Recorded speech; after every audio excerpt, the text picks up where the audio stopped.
vector machines. Now we are coming specifically to the support vector machine. What is it? See, I will first, before going anywhere, I'll point out an interesting observation. We'll do a little experiment. Suppose I give you data points along a coordinate axis like this. This is your coordinate system. Imagine that you have a circle of data. Inside are blue points, mostly. I hope this is. And you have to distinguish them from our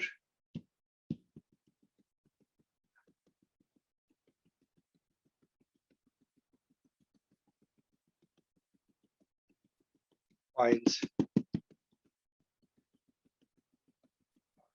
pink points or red points. So you ask yourself, obviously, since we have done the lab, you have a hint of how to go about it. Suppose this is my X1 and X2 axis, two-dimensional data. You need to write a classifier for this. What would be your instinct? How would you do that? Based on everything that we have learned so far in the labs, how would you solve this problem using, let us say, logistic regression? So just use, can only use, not just use, can only use, limitation rule. Can only use logistic regression classifier. You're not allowed to use anything else. So you know that if you use logistic regression classifier, what will happen? It will draw a straight line, right? And it will fail. You all agree with that, right? Yeah.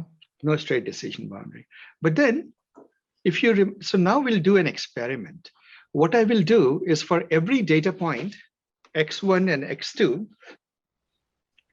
we are going to do a transformation of X1, X2 to, suppose this is your data, this data point here, X1 and X2, it gets transformed to X1 square, X2 square, right? So now let's see in this space, new space. So this is the original feature space. This is the transformed feature space, right? Now let's see in the transformed feature space, how does this look? So all points, you know that the X1, so let me call these things as X prime and this as Y prime. So, sorry, X2 prime, X1, X2 prime, right? These are the new coordinates, right? Now, what is the constraint of a circle? X1 square plus X2 square, all points, blue points, is less than equal to radius square. Would you agree? Right. But now in the transformed variable, X1 is just X prime and Y1, X1 and X2 square is equal to what? By definition, it is X2 prime, isn't it? Literally, it's a definition. I'm going to a different space in which the axes are X prime, 1 prime is equal to X1 square, X2 prime is equal to X2 square. And I'm looking at the data. And so what does this equation now look like? X1 prime plus X2 prime is equal to, less than equal to some constant. Is that a linear equation? Yes. It is the equation of a, no, line. In this space, it is the equation of a line actually, and where all the blue points are here.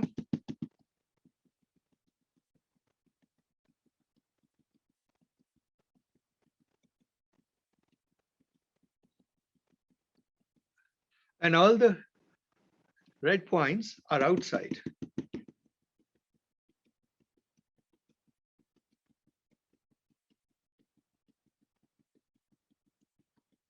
So now, do you think we can apply logistic regression in this new space? Right? So we will ponder over this journey very carefully. What just happened is an interesting piece of magic. We took a nonlinear problem, a problem that evidently had a nonlinear decision boundary, but by an appropriate transformation, we went to another space where the problem became linear, right? So you may argue that, see, well, you know what, this is about a circle. What if it was an ellipse, right? So then let's take the question of an ellipsoidal data.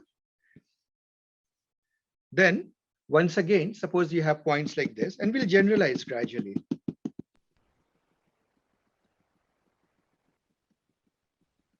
You know that ellipse is nothing but a deformed circle, right? So in the original space, x2, right? What you need to do is transform it into another space. Now you realize that the equation here is x1 squared over a squared plus x2 squared over b squared is equal to some constant, c squared, right? Equation of an ellipse. Again, you just make these are your x primes, x1 prime, x2 prime. And once again, you will end up with the equation of a straight line, and you can draw your decision boundary in a similar way. Now, without going through more use cases, I'm going to make a statement from all of this. The statement is, in fact, let me take a few more examples. Remember that you had data for regression of a classification, whichever you want to take, like this. In the original space of x1, x and y, this equation was, this is a regression problem. This is an equation you write as you cannot write it as beta naught plus beta 1x. Can be. That wouldn't do. But this was not okay, not possible. But the moment we went to a higher dimensional space, this was okay.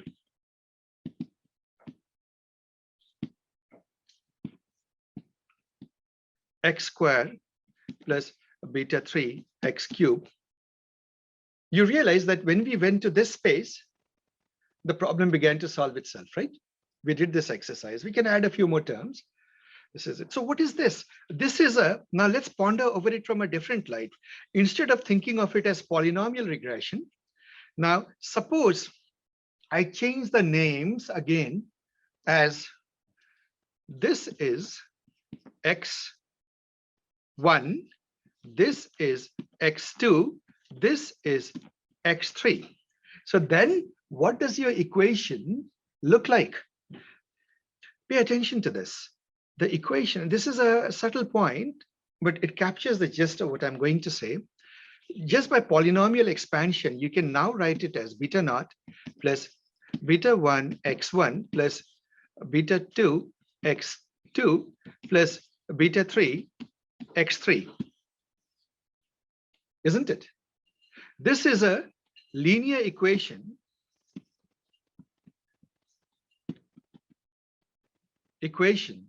Isn't it? It's a linear equation in a four-dimensional plane, x1, x2, x3, and y in 4D space. Right? Where the axes are x1, x2, x3, and y. Do you agree with it, guys? Right? So from this, we will have a lesson.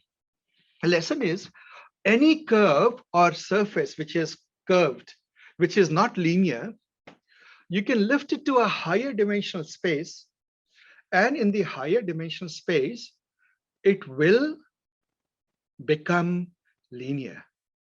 Are we together? Isn't this the box plot algorithm that we talked about? No, that is different. Box-Cox says for hypothesizing what is the real relationship between the target variable and the predictor variable, right? What power of the target variable is really linear in X?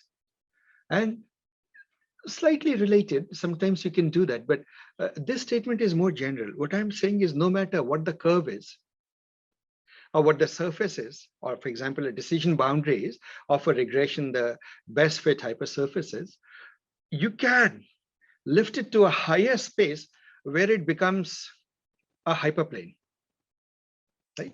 Because this is an equation of a hyperplane, right? It's a linear equation in hyperplane.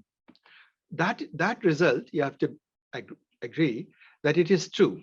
In other words, any curve, however crooked, can be lifted to another higher dimensional space where you know is guaranteed to linearize itself, right?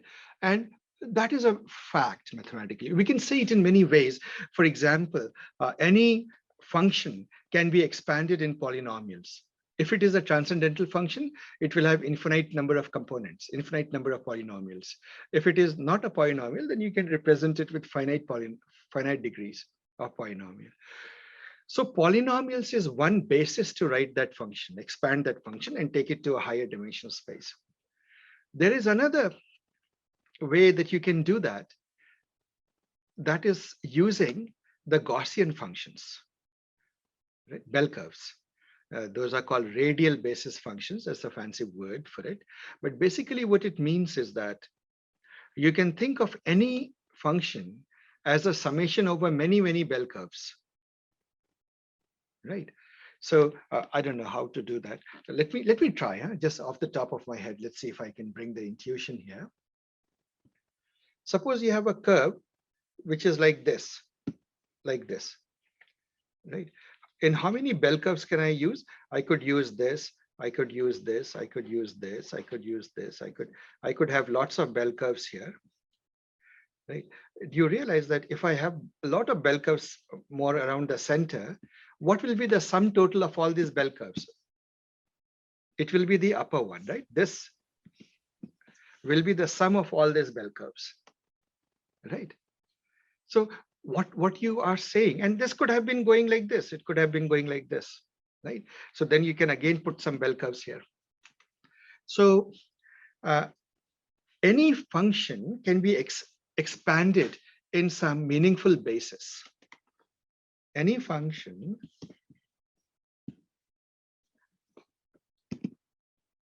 can be expanded in some. I won't get more precise than that. I will leave the word meaningful vague, intuitive, meaningful orthogonal basis.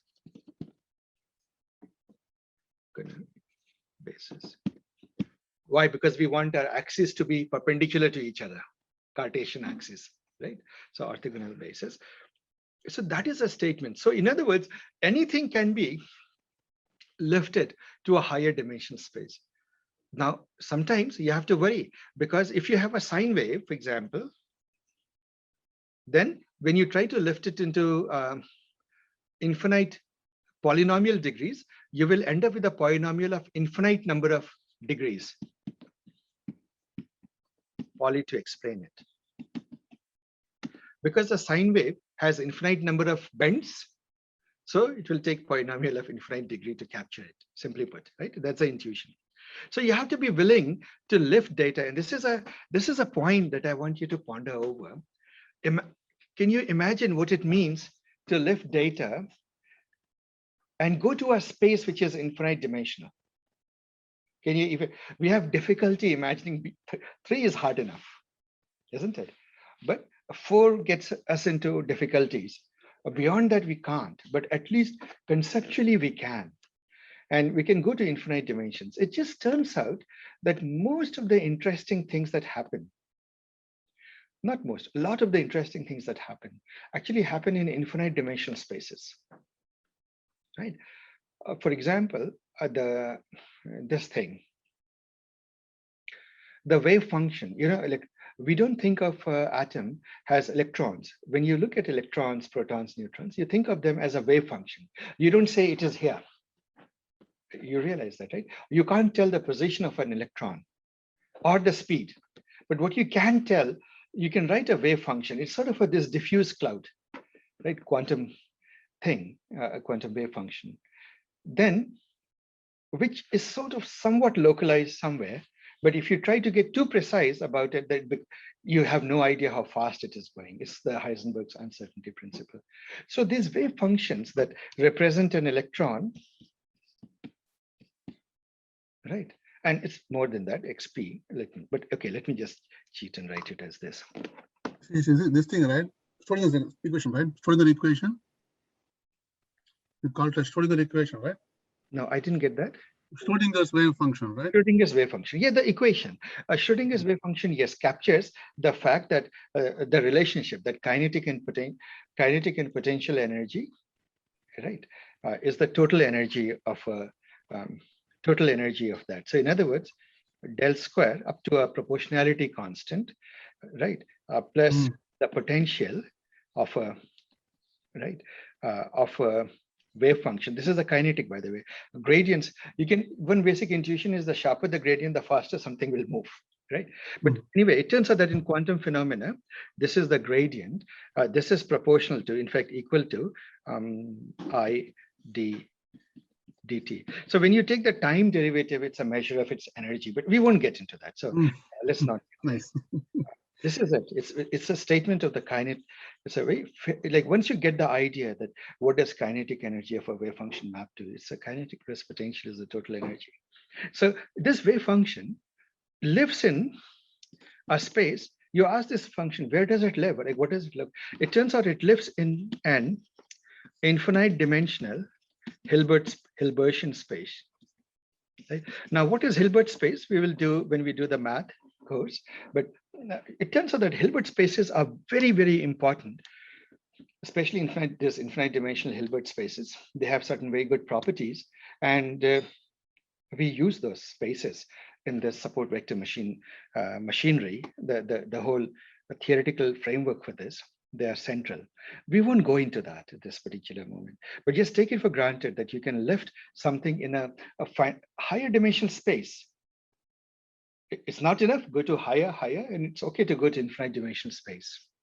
Are we together? The basic idea is that if you have a point in the original space, you can always you can do a transformation to, let me just call that transformation phi. You can go to phi of x such that in this space, the problem, the decision boundary, let us say, boundary or the best fit hyperplane for regression is linear. It is lovely, right? It becomes a straight line. And you saw an illustration of it when I was doing this, right? You literally saw that it became a straight line in a different space. There's always a space in which every problem can be linearized. So then the question is, how do we go find that space? Isn't it? And in general, it's pretty hard. You can do that, but computationally, that would be very hard. But it turns out that you don't need to. The interesting insight that is there is called the kernel trick. But we won't get too much into it, but I'll say it like this, that at the end of the day, what matters is the dot product of x. It's a function. A function is so this is a kernel function with any of the points I, right? Kernel functions, very much like the distance kernel that we talked. These are always functions of dot products. A kernel function is function of the dot product x. So let me just say xi, xj, xi, xj. So you take the dot product between two vectors, right? And now think of any kind of function of it, right? And you will realize that, well, that's the definition of a kernel, a dot product. Now, the typical, now, how is that related to our thing? Using this kernels, you can actually write your function. So let me use the notation that your book uses. What it basically says, I think it deliberately, it brought in fx, if I remember fx, which is, think of it as your y is equal to, the way it said it is, beta naught plus summation over I belongs to only the support vector. So what happens is, this is the final result. You can do the dot product of this point with every point, right, to find it out. But it turns out that of kernel x with xi of this point, obviously, I keep forgetting to put this. So you could represent it like this, and I believe this is yi. Is this there or not in the notation? Give me a moment. I want to be exactly adherent to the notation that your book uses. Give me a moment. Is there? Huh? Yeah, it should be there. Remember, we were always doing yi times the distance, right? So what we have done is we have replaced, remember, we used to do things like yid xi greater than equal to something, constraints, right? This is actually generalization of this is the kernel. So you can write your predictions as this. It turns out that you can write it like this. Now, the beautiful thing is this equation actually is in a, even though you went to the higher dimensional space, the only thing that mattered is the dot product. You can convince yourself that the dot products remain the same in this space and that space, right? Two vectors, right? The dot product is a certain quantity and you want to preserve that. So the amazing thing that happens is, and we saw that intuitively, that to make a decision boundary, only the support vectors matter. S is the set of, I'm trying to gloss over most of the math here. S is the set of support vectors. So you take the dot product of this point with all the support vectors. That's all that matters. And when you do that, and then you do the kernel transformation. So there are many kernel transformations. 3 in support vector machines, libraries are very, very popular. One support vector is given x and xi is equal to, quite literally, it is dot product. It is literally this x xi. I mean, I keep forgetting the vector symbol. Please forgive me. The simplest support vector you can think of is literally the dot product, isn't it? I'm sorry, I'm sorry, what am I saying? The simplest kernel that you can think of is simply the dot product. Would you agree? Right. And then this is called the linear kernel. You're not doing any transformation to the dot product. Well, you can be a little bit fancier. You could do equal to 1 plus x xi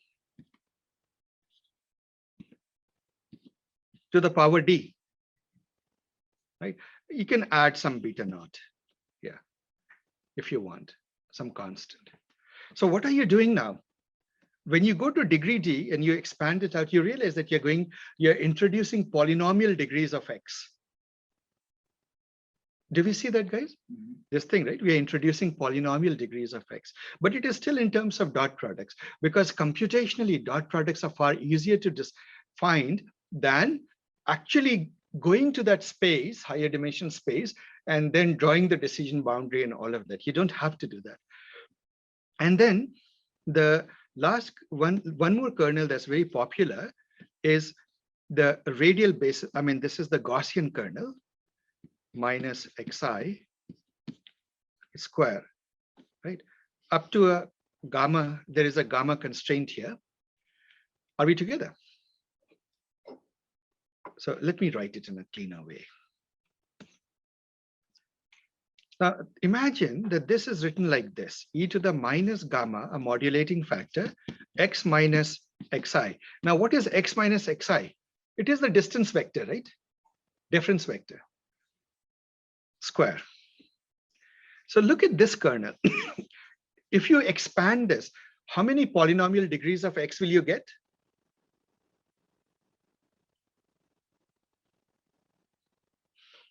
will be again infinite, right? It is infinite. That's why you say that you have taken this data and in effect, you have lifted it to an infinite dimensional space. Right? So let us look at the kernels and we'll talk about it. Let's talk about the polynomial kernels a little bit. Polynomial kernel. This is the Gaussian. And by the way, cook up anything else that you want. Right? So for example, most libraries will come with these three built in. But they should not be the limit. You should create your own kernels and see what happens. So let me give you an implication of it.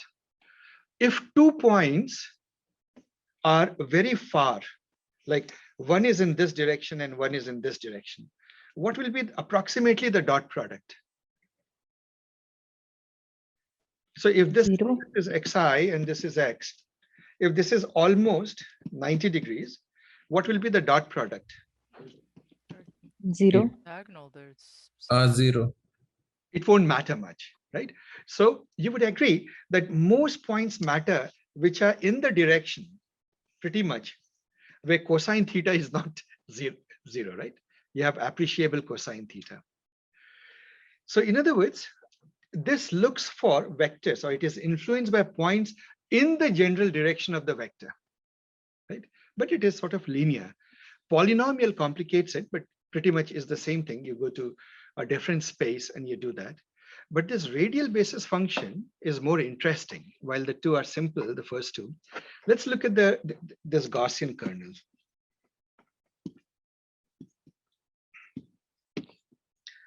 So this is e to the minus gamma x minus xi square. Guys, I'll just forget to put the bar, the vector bar. So this for me is the same as e to the x minus xi. Will that be okay if I write it like this without the bars over it? So if you see me do that, Yes. same thing, right? So now look at it. Suppose 2 points. So suppose this is x and this is x1. Sorry, this is x1 and this is x2. So this is d1, this is d2, right? Now you realize that when you expand this is just looking at the distance between the two, isn't it? This is the distance thing. Is basically di squared, right? So when the distance, this Gaussian function is, how does it behave? What is the shape of this? This is the shape of it, isn't it, guys? This is how the Gaussian looks, right? E to the minus, suppose this is x, e to the minus x squared looks like this, right? What does it mean? And so suppose this is d, then this is e to the minus d squared will look like this. So it means points that are closer will have more influence on it. Points that are far away won't matter. Is this clear or not? Far off points won't matter because they're too far off. And so e to the minus gamma d2 square is approximately 0, right? That kernel part simply won't matter. The only ones that will matter overwhelmingly are it's around it, which is why I call Gaussian kernels as the torchlight. Somebody asked this question a little while ago. Why can't we give the boatsman a torchlight? Who asked that? You asked that, exactly. So Gaussian kernel is so in the previous approaches, you were not allowed. Gaussian kernel is effectively the torchlight. So how far can you see with the torchlight? Limited zone, right? If the banks are here, wherever you are, you can shed light just around your boat, right? You can see the banks near you, the margins near you. Are we getting the intuition, guys? What it means is, suppose you have a decision boundary, which is actually convoluted, a real life, but the boatsman doesn't know that the real decision boundary is something like this, very complicated. Actually, let's make it even more complicated. Let's make it, let's say, something like this. Let us say this is the truth, but the boatsman doesn't know that. What you have is the person is sitting here, is rowing the boat. Let's say, where do you want him to be rowing the boat? Let's say rowing the boat here. If this person has a torchlight, he will be able to see the data points only around this region, isn't it? Local? Are we together or not? He'll only be able to see locally. Now, given the fact that he can see locally, he will detect some data, some houses here and there. So I will just take the conclusion of what he will do. He will draw his maximal margins like this, and then try to stay between the margins. He'll say, oh, I see the banks, because why? I saw a house here. I saw a house here, and I saw a green tree there. Sorry, where's my green tree? Here's my green tree. Here's another green tree, right? So this person is able to see locally what's happening. Am I together? So locally, you make your margin. But in the very small, you realize that every curve locally looks like a straight line. And so every river, however much it meanders,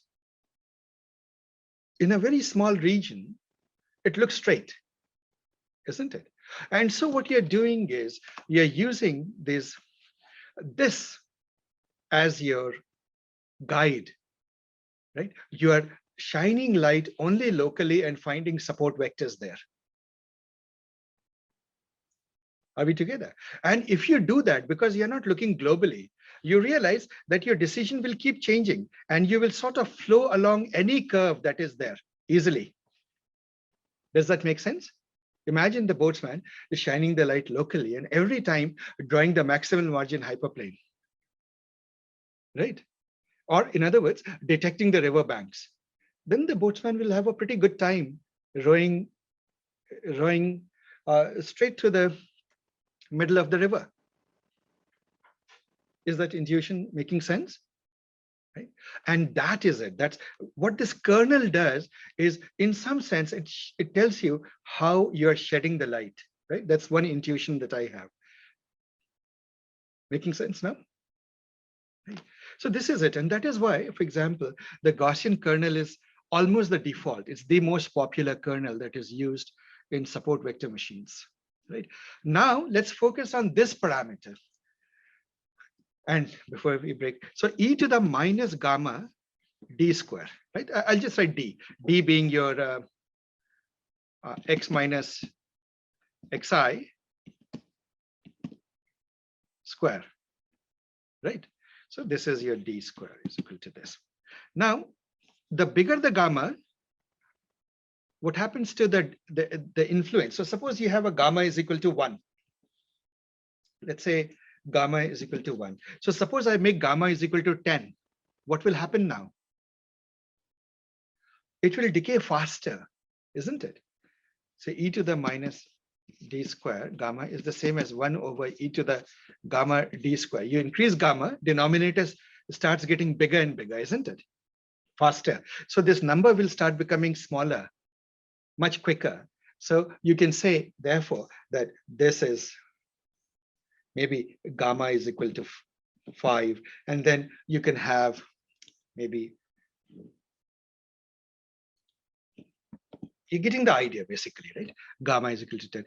I'm just using big integer numbers. You don't usually do such big things, but let it be. So what does it mean intuitively in terms of our boatsman and the torch? We kind of expand how much we see, Exactly. how much the boatman can see. Wide light it casts or how much narrow light it casts. The bigger the gamma, the more local you are, right? And the smaller the gamma, the wider the light you're casting. The more you're looking, it is basically gamma determines the radius. Gamma determines the radius of the shining light, of the torch light. Big gamma, small radius. Small gamma, big radius. Are we together? And that is it. So what happens is, if you know that the data is highly nonlinear and there are subtleties, all over the place, well, you will have to choose bigger gamma, right? If the data has small, gradual, undulating curves, right, then you can take a pretty small gamma, shine the light wider, right? You don't have to keep on making hyperplanes every 10 feet, right? Find river banks every 10 feet. You can sail quite some distance before you once again look around. Am I making sense? Right? In other words, you can go quite some distance, still assuming that the river is straight before you recompute. So this is it, guys. This is the concept of support vector machines. There's a lot of mathematics, intricate mathematics. I will do one thing. I'll write I'll release a notebook in which I try to explain some of the math using intuition, using our river and boatsman and river banks, using our sort of allegory, and see how far we go. And I'll put those I'll be more mathematically precise. Today, I mean, obviously, while explaining it, I have not been very mathematically precise, but I hope you got the big ideas. Are we getting the big ideas? Yeah, that is it. Yes. Right, that is it.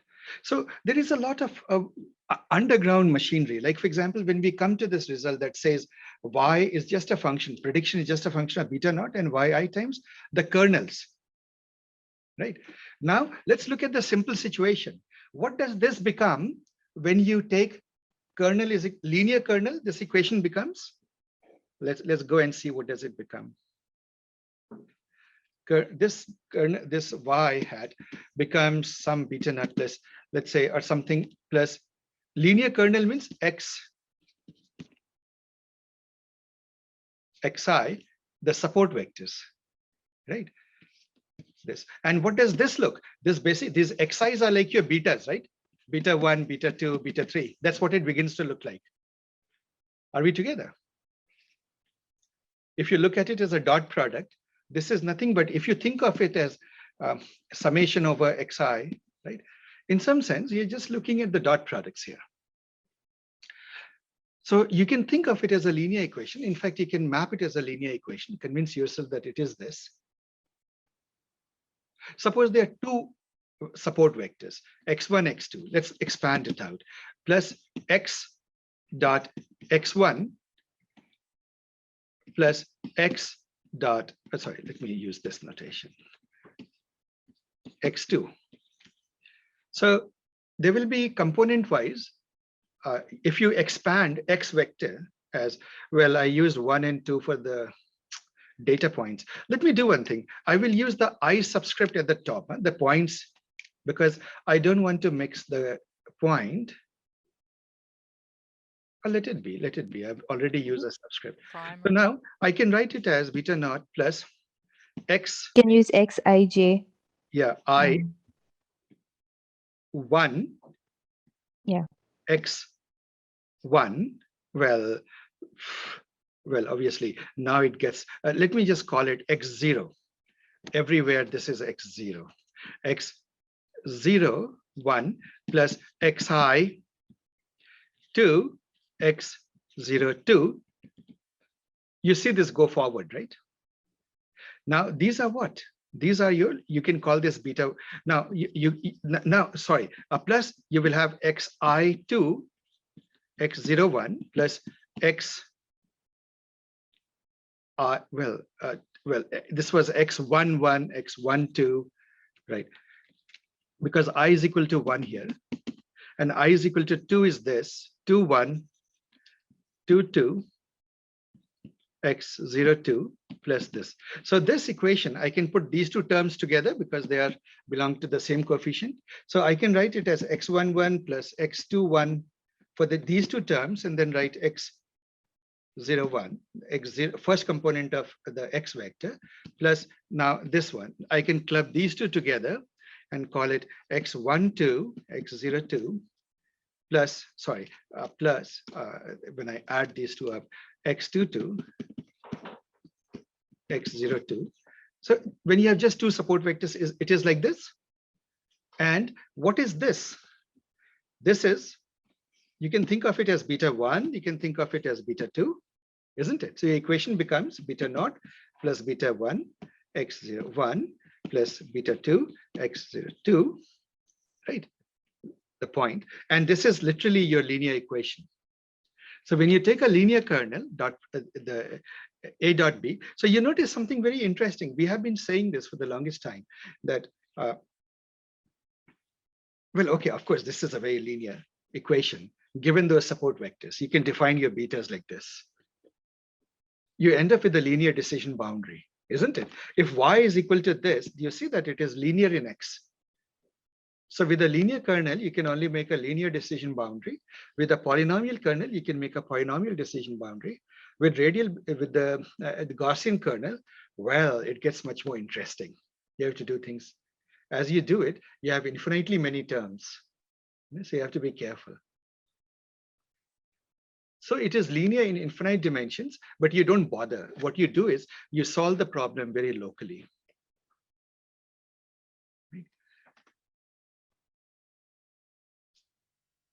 So this last part of support vector machines journey, the only thing that is, so let me summarize it. Any data can be lifted to a space which is linear. But when you compute it, there's a kernel trick. Kernel trick says, just look at the dot product of this point where you want to evaluate something with other data points, in particular with the support vectors. And that is enough for you to get the answer. You don't actually have to compute the transformation to higher dimension space. It will do the job for you. Now, there's a lot happening mathematically behind the scenes that we are not looking at, right? But this is the main idea. So long as you remember this idea that it is a magic done with kernels or dot products, and how it is done, maybe you can sort of forget about it.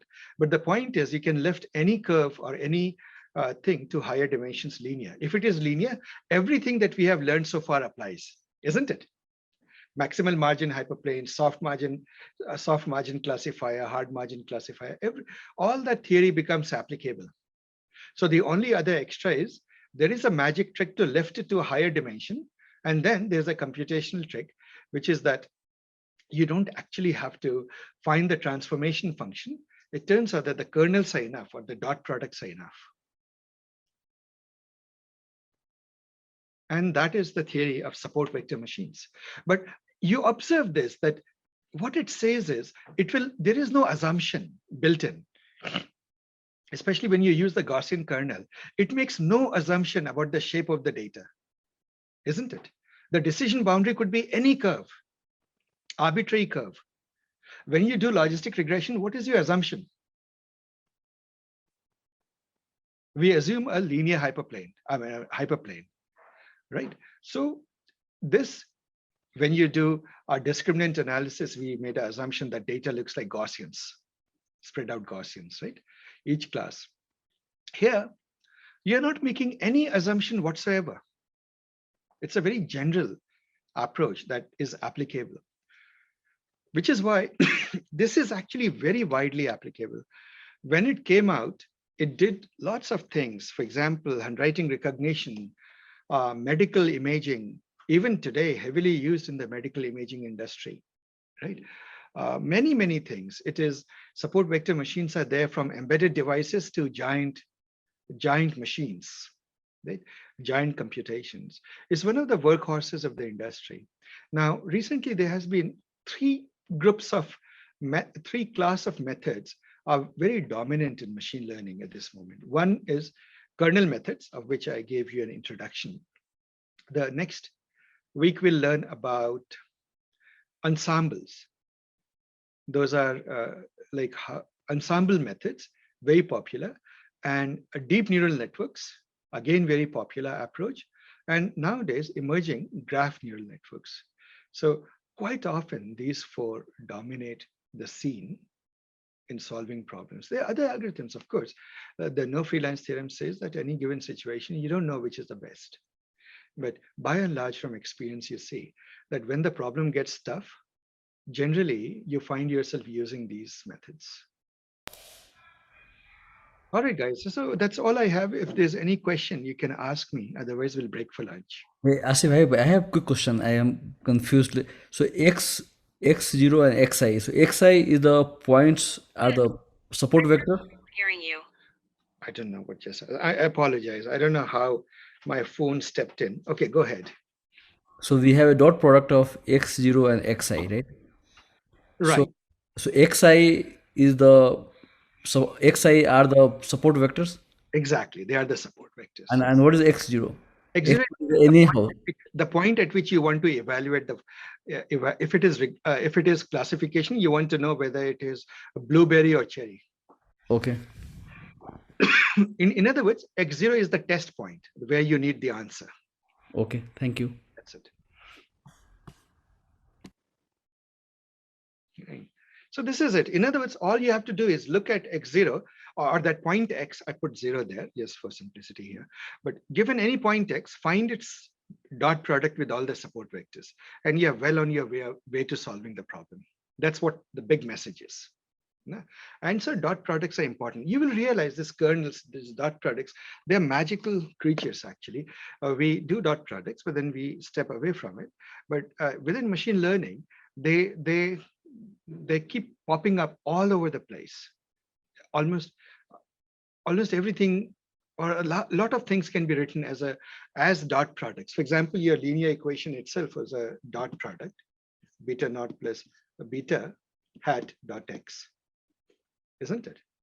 It's a dot product. So dot products are everywhere in machine learning. And therefore, and again, one way to look at it is, if you just want some extra reading, learn about kernels, right? And how these kernel methods are used for data, for predictive modeling and so forth. Asif, last week when we discussed, we said like in higher dimensions, your data becomes narrower in terms of a Gaussian curve. Right? So that is true. So we start dropping off higher dimension stuff when dimensional reduction. So here you don't do all that stuff. You just map it directly into linear space. Those problems sort of remain. See, when the original space itself is high dimensional, when you lift it to, when you do this kernel methods, right? There is something very elegant. I'll come. Maybe I should talk. You go to even higher dimension, right? Mm-hmm. And then you ask yourself, now that the problem has linearized there, what is the dimensionality of the hyperplane that captures this data, right? It will so turn out that you can project down from there to a much lower dimension. So suppose you started with 10 dimensions, you went to infinite dimension or something like that, or whatever. And from there you do PCA, or it's a dimensionality reduction technique. You call it a kernel PCA because kernel took you to high, and then your PCA, you come down, and you might come down to 3, but in your 3 dimension, the data is now well separated and looking nice. And then you do the analysis in the 3 dimension. Okay. So we're going to come to that, or yes, we'll come to that. As we make progress with this workshop, sooner or later I'll cover these topics in the lab area. Nice. Okay. All of these things are part of it. And we'll keep iterating it in the next workshop and the next. All of these ideas will come. So you'll go through multiple iterations of it. So why not remain in the height? What's the problem if you have separated it? Because you don't know the transformation equation from here to there sometimes. You never found, like, for example, I told you in the case of a circle, x1 square and x2 square are your new dimensions.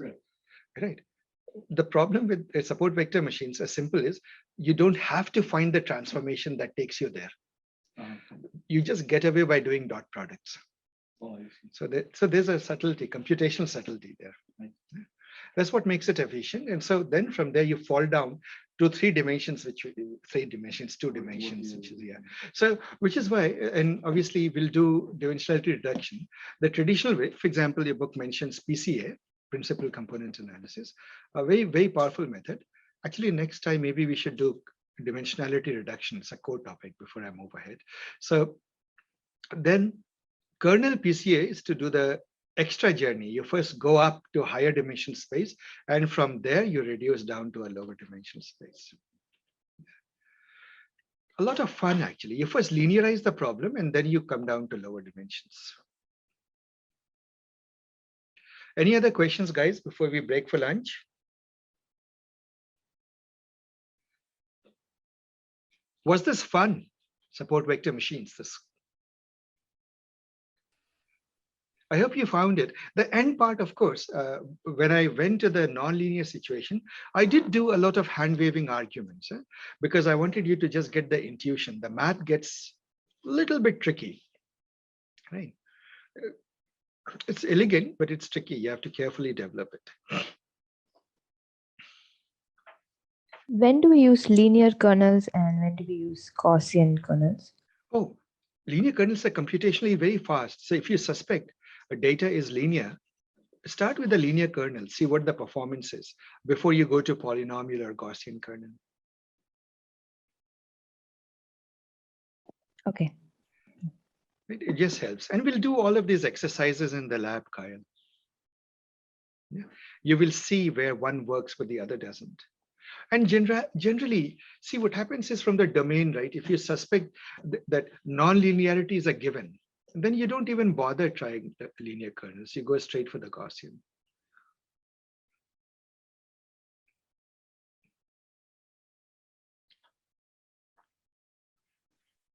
All right, guys. Now, there is an adaptation of it. I gave this example of classification here, right? So what I haven't talked about, and your book also doesn't talk much about, is that you can use support vector machines to do regression also. It's a straightforward extension. Why don't we do that in one of the Tuesday sessions, right? But just take it for a fact that generally any classification algorithm can be adapted to do regression. And we can at some point see how support vector machines can be used for regression. Right?